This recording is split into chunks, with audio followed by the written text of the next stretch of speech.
হঠাৎ কোনো প্ল্যান সবসময় সুন্দর, আর সেটা যদি হয় কোনো ট্যুর প্ল্যান তাহলে তো কোনো কথাই নেই। আমাদের এবারে কক্সবাজার ট্যুরটা ঠিক সেরকমই ছিল। আগের দিন বিকেলবেলা প্ল্যানিং করেছি, পরের দিন গোয়িং টু কক্সবাজার। তবে সব কিছু মিলিয়ে অনেক ঝামেলায় পড়তে হয়েছিল, আর সেই সব কিছুই আজকে আপনাদের সাথে শেয়ার করব। আসসালামু আলাইকুম, কেমন আছেন সবাই? আশা করি অনেক ভালো আছেন। আলহামদুলিল্লাহ, আমরাও অনেক ভালো আছি। যেহেতু এটা আমাদের ফ্যামিলি ট্যুর ছিল, তাই প্রথমে আমরা ভেবেছিলাম বাস জার্নি করব, বাট পরে আমাদের জার্নির সুবিধার্থে আমরা একটি হাইস ভাড়া করেছিলাম এবং কক্সবাজার আমরা সকাল 7টা বাজে পৌঁছাই।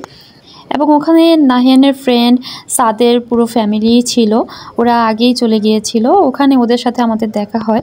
যেহেতু আমরা কোনো হোটেল পাচ্ছিলাম না, তাই সাদের বাবা তাদেরই হোটেলে আমাদের জন্য একটা রুম বুক করে, ডাবল বেড। বাট ওইখানে আমরা এক রাত থাকার পর নাহিয়ানের বাবার খুবই খারাপ লাগছিল, ভালো লাগছিল না, তাই আমরা আবার আরেকটা 3 স্টার হোটেলে উঠি। এই হচ্ছে সেই 3 স্টার হোটেলের রুম। আর আমার ভাসুর যা, ওরা আগে থেকেই হোটেল বুক করে রেখেছিল, কারণ প্ল্যানিং ছিল ওরা আসবে বাট আমরা আসবো না, কিন্তু সাডেন প্ল্যানে আমরাও চলে আসি। আমাদের সাথে আমার ননাসের মেয়ে নোভাও ও আছে। আমার ননাসের ছেলের এসএসসি এক্সাম থাকার কারণে আমার ননাসের হাজব্যান্ড আর ওনার ছেলে কেউই আসতে পারেনি, তাই আমরা নোভাকে সাথে করে নিয়ে এসেছিলাম।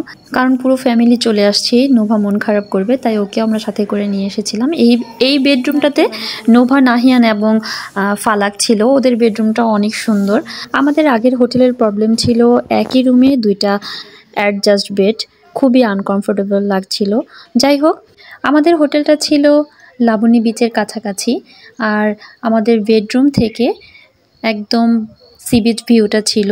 আর রুমে বসে সি বিচ ভিউটা দেখতে এত ভালো লাগছিল যা ভাষায় প্রকাশ করার মতো না। আমরা রুমে কিছুক্ষণ রেস্ট নিয়ে তারপর চলে গিয়েছিলাম নাস্তা খাওয়ার জন্য। সবাই একসাথে বসে নাস্তা করছিলাম, ওই টেবিলে জায়গা হচ্ছিল না, তাই আমি, সাদের আম্মু এবং ওমর আমরা সবাই এই টেবিলে বসেছি। সাদরা অবশ্য আজকেই ব্যাক করার কথা ছিল যেদিন আমরা গিয়েছিলাম, বাট ওরা নাহিয়ানের জন্য এক রাত আরও থেকে গিয়েছিল, ওর সাথে খেলাধুলা করবে, গল্প করবে। তাই এখানে সাদ, নাহিয়ান ওরা ফুটবল খেলছে। নাহিয়ান তো অনেক এক্সাইটেড, কারণ তার সব কল্পনার বাহিরে ছিল এবারের কক্সবাজার ট্যুর।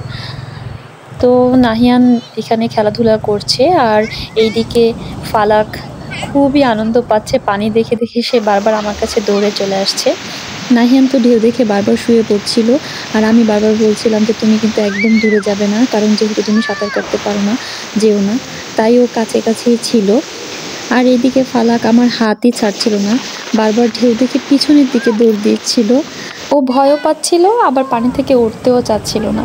আমার কাছে বেশ ভালোই লাগছিল। বাচ্চাদের গোসল শেষে আমরা হোটেলে গিয়ে সবাই ঘুমিয়ে গিয়েছিলাম। তার মধ্যে ভাইয়া ফোন করলো যে দুপুরে তো খাওয়া দাওয়া অন্তত পক্ষে করা লাগবে, তোরা আয়, আমরাও আসছি। তারপর সব একসাথে হলাম, খাওয়া দাওয়া করলাম। আমাদের দুপুরের খাবারে অনেক ভর্তা ছিল, কারণ আমরা সবাই অনেক ভর্তা খেতে পছন্দ করি। সাথে ছিল ডাল, তারপরে ছিল কোরাল মাছ, লইট্টা ফ্রাই, তারপরে ছিল চিকেন, বিফ। যে যেটা খেতে পছন্দ করে সে সেটাই খেয়েছে। খাওয়া দাওয়া শেষ করে আমরা গিয়েছিলাম রেডিয়েন্ট ফিশ ওয়ার্ল্ডে।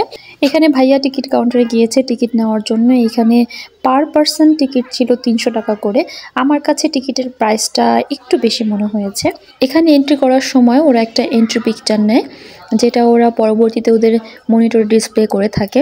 এখন সবার মতো আমাদেরও এন্ট্রি পিকচার নিচ্ছে। তারপর এন্ট্রি পিকচার নেওয়ার পরে আমরা সবাই এন্ট্রি করছি। ভিতরটা এত সুন্দর, আমি আসলে ভেবেছিলাম যে কি না কি হবে, কিন্তু আসলে ভিতরে যাওয়ার পর সবাই খুব অবাক হয়েছিল এটা দেখার পরে, যে আসলে এতটা সুন্দর আশা করেনি। এখানে সাগরের তলদেশে যত ধরনের মাছ আছে সব ধরনের মাছই আপনারা দেখতে পাবেন। হাঙর, ডলফিন, লবস্টার, আরও অনেক ধরনের মাছ, স্টার ফিশও আছে। ফালাক, তালহা, নোহা ওরা বারবার গ্লাসে হাত দিচ্ছিল, ওরা খুবই মজা পাচ্ছিল ফিশগুলো দেখে। এখানে অনেক ধরনের শামুকও আছে।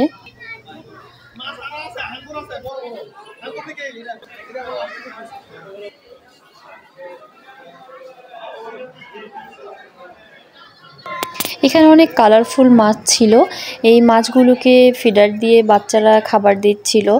এখানে তালহা এবং ফালাক দুইজনই ফিডার দিয়ে খাবার দিচ্ছে। যখনই ফিডারটা দেওয়া হয় তখনই অনেকগুলো মাছ একসাথে এসে জড়ো হয়ে যায়।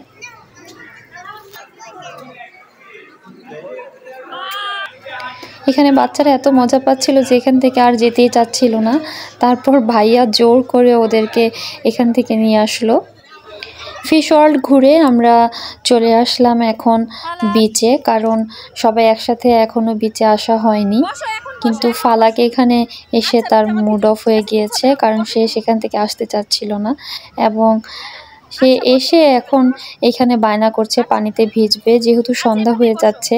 আর আসার সময় ওর জন্য কোনো ড্রেসও নিয়ে আসিনি। এখন সে বারবার পানিতে বসার জন্য ট্রাই করছে আর ওর বাবার সাথে শুধু রাগ করছে। এখন সে আমাকে বারবার বলছে যে সে পানিতে নামবে, কিন্তু আমি কোনোভাবেই তাকে পানিতে নামতে দিচ্ছি না। এখানে নাহিয়ান, নোহা ওরা সবাই ভিজে গিয়েছে, কিন্তু ওদের কারোর জন্যই কোনো ড্রেস আনা হয়নি।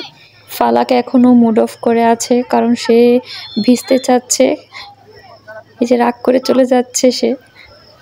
তারপর তার মুড অন করার জন্য আমি তাকে বললাম, ঠিক আছে তুমি বালিতে লাভ ড্র করো, কারণ সে বালিতে লাভ ড্র করতে খুবই পছন্দ করছে। তাই তার মুড অন করে দিলাম।